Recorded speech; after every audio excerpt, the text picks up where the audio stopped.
말씀은 열왕기하 14장 23절에서 29절 말씀입니다.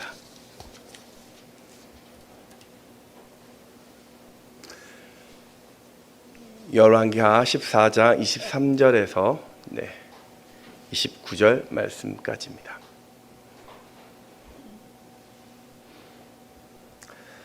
교독하겠습니다. 유다의 왕 요아스의 아들 아마샤 제15년에 이스라엘의 왕 요아스의 아들 여로보암이 사마리아에서 왕이 되어 41년간 다스렸으며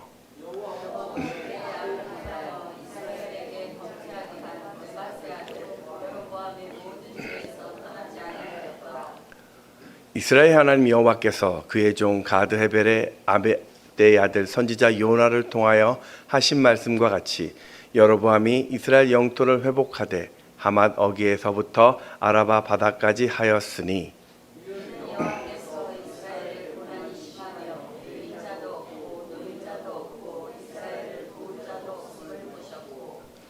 여호와께서 또 이스라엘의 이름을 천하에서 없이 하겠다 하고도 아니하셨으므로 요아스의 아들 여로보암의 손으로 구원하심이었더라.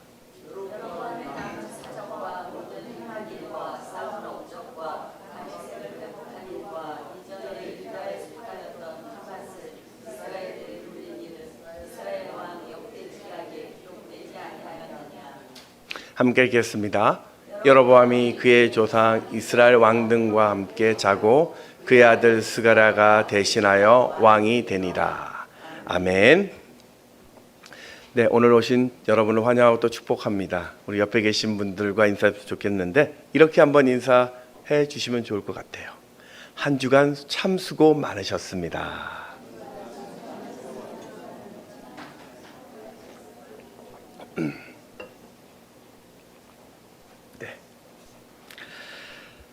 여러분 살다 보면 누구나 내가 살아온 그 인생에 대한 그 평가를 받기도 하고 또 누군가를 향하여 평가를 하기도 합니다. 때문에 우리가 어떤 인생을 평가한다는 것이 참 조심스럽기도 하고 또 한편으로는 우리에게 익숙한 일이기도 합니다. 그런데 이 평가라는 것을 이게 같은 것을 보고도 어떻게 보느냐에 따라서 많이 달라지게 됩니다. 기준이 달라질 때 그 해석들이 어떻게 바뀌는지 인터넷에 좀 재미있는 글이 있어서 몇 가지를 좀 소개해 보겠습니다. 요한복음 8장에는 예수님께서 예수님 앞에 간음한 그 사람들이 여인을 이제 잡아왔죠. 사람들이 그 여인을 돌려치라고 했을 때 예수님이 이렇게 말씀했습니다. 죄 없는 자가 먼저 치라. 이 말씀은 모두가 다 죄인이다. 그런 뜻일 것입니다. 그런데 누군가는 그 말을 듣더니 예수님이 연약한 여성에게 돌을 던지라고 사주했다라고 이야기를 합니다. 마태복음 12장에 보면 예수님께서 위선적인 그 바리새인들을 향하여 독사의 자식들이라고 외쳤더니 누군가는 그 이야기를 듣고 예수님께서 사회 지도자들에게 막말로 갈등을 조장했다고 파문을 일으켰다라고 이야기를 합니다. 소크라테스가 말한 악법도 법이다 라는 이 말은 아무리 가혹하다 할지라도 사회적인 합의에 의한 그 법률은 지켜져야 한다라는 그런 원칙적인 정의를 이야기한 것인데 누군가는 그 말을 듣고 이 악법을 옹호하고 있는 소크라테스를 향하여 지도자로서 심각한 결격 사유가 있다라고 이야기를 합니다. 김구 선생님이 당신의 소원이 무엇입니까? 라고 물었을 때 나의 첫 번째 소원은 독립이고 두 번째도 독립이고 세 번째도 독립이다 라고 이야기했더니 누군가는 그 이야기를 듣고 김구 선생님은 독립에만 눈이 멀어서 민생은 팽개쳤다라고 공분을 가졌다고 합니다. 이게 우스갯소리이지만 현대사회가 이 말의 의미나 그 중심을 판단할 절대적인 기준이 없음을 보여주는 단적인 예 같습니다. 그러다 보니 우리는 그 상황에 따라 순간순간 바뀌는 그 기준 때문에 결국 그 기준에 흩어지는 삶을 살게 될 것이고 또한 그 세상의 작은 소리에도 우리는 전전긍긍하는 삶을 살게 되는 것입니다. 사랑하는 여러분, 그렇다면 여러분은 이 땅에서 나는 참 잘 살았다라고 말할 수 있는 그런 확고한 기준이 있으십니까? 내가 당신을 보니까 당신은 정말로 행복한 사람이다라고 이야기해 줄 수 있는 절대적인 기준은 또한 무엇을 가지고 계십니까? 오늘 저는 우리가 어떤 기준을 가지고 살아야 이 변화무쌍한 환경 속에서도 이 흔들리지 않고 나는 행복한 사람이라고, 또 당신은 정말 복된 사람이라고 말할 수 있을까? 이 질문에 대한 답을 찾아보고자 합니다. 오늘 성경의 주인공은 북이스라엘의 13번째 왕인 여로보암 2세입니다. 여로보암이라는 뜻은 백성이 많아지다, 백성을 늘린다라는 뜻인데, 그 이름만큼 북이스라엘에서 그 사람은 참 대단한 역할을 했습니다. 먼저 그는 41년 동안은 왕권을 가지고 그 나라를 통치했습니다. 이 연수가 중요한 것은 북이스라엘 왕 중에서 이 사람만큼 오래 왕자를 지켰던 사람이 없었습니다. 더 중요한 것은 그가 다스릴 때 그 북이스라엘은 태평성대였습니다. 역사가들은 이때를 황금시대, 은빛시대라고 이야기하면서 북이스라엘의 최고의 전성기라고 이야기를 합니다. 당시의 국력을 나타내는 말씀이 25절 말씀인데 우리 같이 한번 읽어보도록 하겠습니다. 시작. 이스라엘 하나님 여호와께서 그의 종 가드 헤벨의 아미떼의 아들 선지자 요나를 통하여 하신 말씀과 같이 여로보암이 이스라엘 영토를 회복하되 하맛 어기에서부터 아라바 바다까지 하였으니, 북이스라엘 영토는 북으로는 하맛, 진짜 빨간 걸로 저기 써놨는데요. 그 제일 끝에 부분이 하맛이라는 그 부분이고요. 남으로는 아라바 바다까지입니다. 이 아라바는 남쪽의 이스라엘 사해 바다를 이야기하는 곳으로서 북이스라엘 수도였던 사마리아에서 대략 한 50km 정도 떨어진 곳입니다. 오늘 우리가 볼 것은 이 하맛이라는 곳인데요. 하맛은 북이스라엘의 그 북쪽인데요. 사마리아에서 북쪽으로 한 450km 정도 떨어진 곳입니다. 하맛이라는 이 지역은 역사적으로 보면 다윗이 정복했고 솔로몬 때까지 다스렸던 땅입니다. 그러니까 그 뒤로는 이 땅을 다 빼앗겨서 누구도 다스린 적이 없었는데 오늘 여로보암 2세가 그 땅을 회복합니다. 영토가 커졌고 나라의 위상이 높아졌고 거두어들인 세금을 가지고 지중해 무역을 활성화시켰고 그렇게 강력한 힘을 가진 나라가 되었습니다. 그런데 이상한 것은 그 왕을, 그 시대를 하나님은 기뻐하지 않았습니다. 우리 24절 말씀을 같이 읽습니다. 시작. 여호와 보시기에 악을 행하여 이스라엘에게 범죄하게 한 느밧의 아들 여로보암의 모든 죄에서 떠나지 아니하였더라. 여러분, 41년 동안 태평성대를 누렸고 영토를 크게 확장했고 나라를 부강하게 만들었는데 성경의 평가는 악했다였습니다.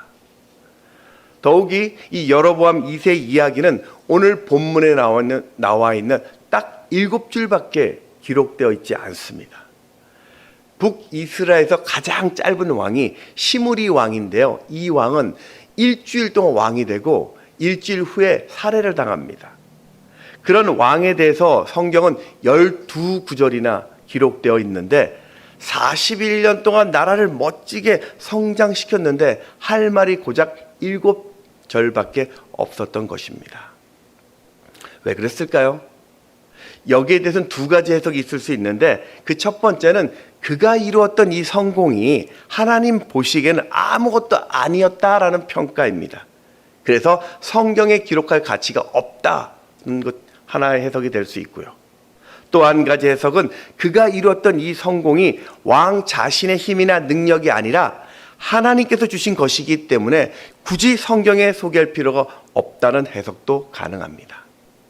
이 열왕기하 14장 26절, 27절에 보면 그 첫 구절이 26절의 첫 구절이 이는 여호와께서라고 시작하죠.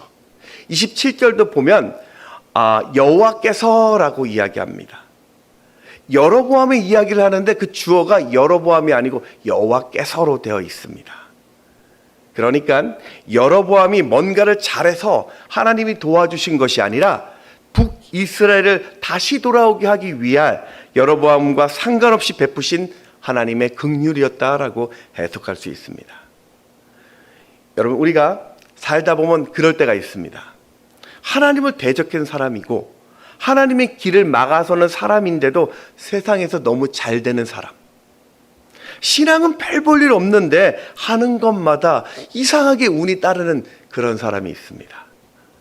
나는 기도하면서 열심히 무릎 꿇으면서 그렇게 믿음 가운데 신앙생활을 해도 삶 가운데 잘 풀리지 않는데, 믿지 않는 쟤는, 또 신앙이 대충 믿는 저 사람은 뭘 해도 될 때, 그럴 때가 있습니다. 그럴 때 우리 안에 드는 마음이, 하나님 도대체 왜 그래요? 쟤는 왜 저런데 나는 왜 그래요?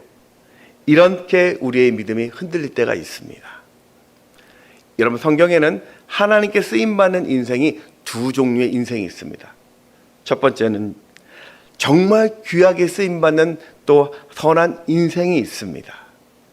또 한 가지 종류는 악한데 하나님의 일을 위해 쓰임받고 버려지는 도구와 같은 인생도 있습니다. 분명히 그 사람은 악합니다. 그런데 하나님의 백성을 위해서, 하나님이 원하시는 뜻을 위해서 악한 그에게 힘을 더 주고 능력을 줘서 잠시 도구로 사용할 때가 있습니다.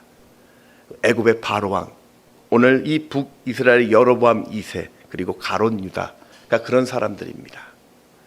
하나님은 오늘 북이스라엘을 포기할 수 없어서 그들을 잠시 또 그 나라를 세우기 위해서 악한 여로보암을 잠시 사용한 것뿐인데, 이 말은 아직도 그들에게 하나님의 심판 가운데 있는데도 그걸 깨닫지 못하고 눈앞에 보이는 그 성공 때문에, 내가 이렇게 잘 사는 것 때문에 죄 가운데 있어도 나는 괜찮고 나는 죄 가운데 있어도 나는 성공이라고 말한다면 그 인생은 지금 잘못된 인생이라는 것입니다. 오늘 성경은 악한 여로보암의 성공이 진짜 성공이냐라는 질문을 우리에게 던지고 있습니다. 세상이 말하는 그 성공이 행복이라고 말할 수 있는 것이 정말 절대적인 인생의 기준이 될 수 있느냐라는 그 질문입니다. 여러분, 이게 왜 우리 인생에 중요할까요? 나의 형편이나 상황에 상관없이 내 인생에 절대적인 기준이 있을 때만이 내가 지금 어디에 서 있고 또 어디로 가야 할지를 정확히 알 수 있기 때문입니다. 그래서 변하지 않는 절대적인 기준이 있을 때만이 우리는 견고하게 인생을 살아갈 수 있게 되는 것입니다. 이 열왕기서가 재미있는 것은 이 인생 속에 살았던, 이 앞서 살았던 사람들을 통해서 그 기준이 무엇인지를 우리에게 보여주고 있습니다. 이스라엘의 39명의 왕들이 무슨 상황, 무슨 환경을 겪었는지 성경의 평가는 딱 한 가지였습니다. 바로 하나님 보시기에. 그것으로 하나님 앞에서 어떤 평가를 받았는지로 그 인생을 판단해 버립니다. 여로보암 최고의 리더였고 박수 받을 만한 그 시대의 영웅이었지만 하나님 앞에서는 악했다. 바로 그게 그 한 줄이 인생의 전부였습니다. 안타깝게도 오늘날 시대는 성공이라는 이 단어가 인생의 절대적인 기준이 되어버렸습니다.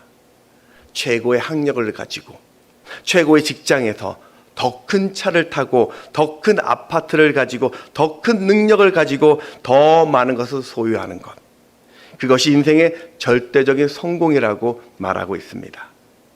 때문에 오늘 우리도 늘 세상의 성공에 목말라 가고 있고 내 눈앞에 보이는 이 현실에 올인하고 있습니다. 근데 과연 성경이 그렇게 말하고 있을까요? 하나님이 그렇게 이야기하고 있을까요? 하나님은 오늘 저와 여러분을 선택하시고 우리에게 생명을 주셨습니다. 이 말은 언젠가는 우리는 하나님 앞에 서야만 할 것이고 내가 살아온 인생에 대한 하나님의 판단을 받아야 합니다. 고린도 후서 5장 10절 말씀을 같이 읽습니다. 시작. 이는 우리가 다 반드시 그리스도의 심판대 앞에 나타나 각각 선악간에 그 몸으로 행한 것을 따라 받으려 함이라. 여러분이 반드시 하나님 앞에 서게 될 그때가 올 텐데, 문제는 그때 내가 이 땅의 성공이라고 이야기했던 것이 그 스펙이나 그 부가 아무것도 아니게 된다는 것입니다. 오늘 여러분이 판단할 하나님의 기준은 너는 매 순간순간 하나님의 시선으로 살았느냐라는 그 질문일 것입니다. 누가복음 12장에 보면 우리 어리석은 부자 이야기를 우리는 알고 있습니다. 그의 감당할 수 없는 풍년 때문에 이 부자는 그가 살아야 할 절대적인 기준을 이 풍성한 곡식을 쌓아둘 창고를 확장하는 것에 두었습니다. 그렇게 열심히 수고하여 창고를 확장하고 소출을 쌓아놓고 이제는 다 되었다고 이제부터 인생을 즐기자고 했더니 하나님이 오늘 그를 데려가십니다. 지금 이 부자에게는 행복을 가져다주는 절대적인 가치가 오늘 내 밭에 있었던 이 소출을 관리하는 것이, 그것이 그에게는 최고의 기준이었습니다. 어떻게 보면 나름 합리적이고 상식적입니다. 그런데 이 부자가 놓친 것이 무엇이냐면 바로 하나님의 시선이었습니다. 누가복음 12장 20절에 보면 하나님은 이르시되 어리석은 자여 오늘 밤에 내 영혼을 도로 찾으리니 그러면 내 준비한 것이 누구의 것이 되겠느냐 하셨으니, 오늘 밤, 이 단어입니다. 오늘 밤. 이 말은 세상의 성공은, 세상이 주는 행복은 영원하지 않다라는 진리입니다. 이 땅이라는 유효기간이 있다라는 것입니다. 그래서 세상의 것이 내 손에 쥐어진다고 그게 영원한 성공의 절대적인 기준이라고 착각해서는 안 됩니다. 한번 볼까요? 오늘 여로보암의 그 번성 41년간의 태평성대도 역사적으로 보면 북이스라엘의 마지막 터트린 샴페인이었습니다. 41년 동안의 태평성대, 그럼 당연히 그 백성들도 행복하게 살아야 되겠죠. 태평성대로 엄청난 부귀 영화를 누렸던 강한 나라였으면 그 나라 백성들도 넉넉히 살아야 가는 것이 당연할 것입니다. 그런데 역사적으로 보면 그 시대가 암흑기였습니다. 여로보암 2세의 타락한 시대상을 보여주는 성경이 아모스서와 호세아서입니다. 이 아모스와 이 호세아 선지자는 여로보암 2세 때 바로 이 북이스라엘에 활동했던 선지자들입니다. 아모스는 여로보암 시대 정의가 무엇인지를 말씀으로 선포했고, 호세아는 그 음탕한 여인을 통해서 불의한 자녀를 낳고 여전히 가늠하는 그 여인과 자녀들을 끝까지 붙들고 살면서 북이스라엘 향한 그 하나님의 절절한 사랑을 이 자신의 삶을 통해 증거한 비운의 선지자입니다. 오늘 이 두 선지자가 보여준 결론이 무엇이냐? 북이스라엘은 하나님의 말씀을 인생의 절대적인 기준으로 삼지 않았다입니다. 그럼 그 시대에 어떤 일이 벌어졌을까요? 아모스서 2장 6절에서 8절 말씀을 같이 한번 읽어보겠습니다. 시작. 여호와께서 이와 같이 말씀하시되 내가 그 벌들을 돌이키지 아니하리니 이는 그들이 은을 받고 의인을 팔며 신 한 컬레를 받고 가난한 자를 팔며 힘 없는 자의 머리를 티끌 먼지 속에 발로 밟고 연약한 자의 길을 굽게 하며 아버지와 아들이 한 젊은 여인에게 다녀서 내 거룩한 이름을 더럽히며 모든 제단 옆에서 전당 잡은 옷 위에 누우며 그들의 신전에서 벌금으로 얻은 포도주를 마심이니라. 이게 그 시대의 어떤 시대상들입니다. 국력은 강해졌습니다. 그렇지만 이스라엘은 더 타락해졌습니다. 가진 건 많았지만 빈부의 격차는 더 심해졌고 부정부패가 가득해집니다. 하나님께 제사는 드렸지만 그저 형식적인 믿음의 제사였을 뿐입니다. 그들은 성전에 와서 제사를 드리고 밖으로 나가면서 사람들을 속이고 기만합니다. 아버지와 아들이 같은 여인을 범하는 위선적인 또 음란의 신앙들을 가지고 있었습니다. 잘 살면 좀 가난하고 약한 자를 도와주면서 서로 섬길 줄 알았는데 오히려 그들을 더 짓밟습니다. 나라가 부강해지면 영적으로도 건강해질 줄 알았는데 오히려 음란과 탐욕을 일삼습니다. 결국 이 여로보암이 죽고 나서 딱 30년이 지나지 않고 북이스라엘은 아수르에게 멸망을 당해 역사 속에 북이스라엘은 사라져버립니다. 여로보암 2세가 인생의 절대적인 기준인 하나님의 시선, 하나님의 말씀을 버리고 세상의 성공을 붙잡고 살았더니 그게 얼마나 허무한지를 보여준 것이 오늘 이 본문의 그 시대의 모습이었습니다. 아모스서 8장 11절에 보면 주 여호와의 말씀이니라 보라 날이 이를지라 내가 기근을 땅에 보내리니 양식이 없어 주림이 아니며 물이 없어 가람이 아니요 여호와의 말씀을 듣지 못한 기갈이라. 사랑하는 여러분, 여러분은 앞으로 살아갈 위대한 나를 위해서 하나님 앞에서라는 이 하나님의 시선을 절대적인 기준을 삼으시기 바랍니다. 오늘 내 인생의 왕이 되신 하나님을 여러분이 믿는다면, 내 인생의 주가 되신 그 주님을 생각한다면 지금 내가 무엇을 하고 무엇을 이루어야 하는지, 또 그것이 하나님의 기쁨이 되고 있는지를 늘 점검하셔야 합니다. 세상적인 가치와 평가를 논하기 전에 진짜 그게 하나님의 영광이 되고 있는지 매일 매순간 하나님께 물어야 되고 또한 들어야 합니다. 그 믿음이 바로 인생을 행복하게 만드는 절대적인 기준이 될 것입니다. 세상은요, 끊임없이 그런 우리를 공격합니다. 이 정도 수준은 되어야지, 아무리 믿음 생활해도 지금은 더 모을 때야, 지금은 더 일할 때야, 믿음도 좋지만 사회생활이 먼저야. 여러분 잊지 마십시오. 하나님의 기준이 아닌 세상의 기준을 얻는 성공이라면, 박수를 받고 샴페인을 터뜨려도 그게 하나님과 아무런 상관이 없다면 그건 최악의 재앙입니다. 하나님은 우리가 이 땅에서 세상의 기준대로 살라고 말씀하지 않습니다. 하고 싶은 대로 다 하고 살라고 우리를 방치하지 않습니다. 각 시대마다 선지자를 보내어서 교회를 통하여 잃어버린 그 영적인 기준을 잡으라고 말씀을 주십니다. 그래서 오늘 여러분은 그 모든 상황 속에서 하나님의 말씀이 내 인생의 절대적인 기준이 되어야 합니다.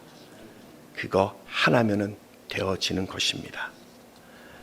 유다의 아사왕 때 구스 사람 세라가 군사 100만 명을 이끌고 병거 300대를 거느리고 유다를 쳐들어왔습니다.